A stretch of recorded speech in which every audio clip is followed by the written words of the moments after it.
Magandang umaga, halika, samahan niyo ako sa aking munting vlog.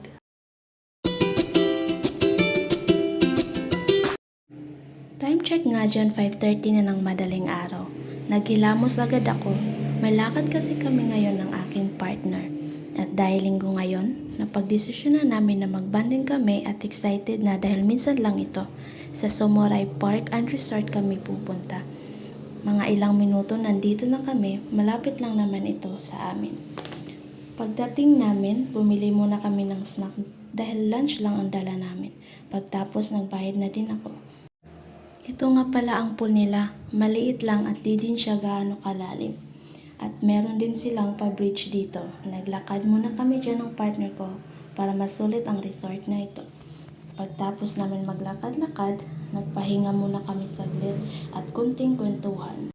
Pagkatapos nga namin magkwentuhan ay kumain na din kami. Nagbaon na kami ng lunch dito para makatipid. Alam nyo ba na ang presko ng hangin dito at tahimik? Minsan lang naman to namin ginagawa ng partner ko kasi meron din kaming trabaho. Kaya, thank you Lord sa araw na ito. Muli, salamat sa panonood. God bless!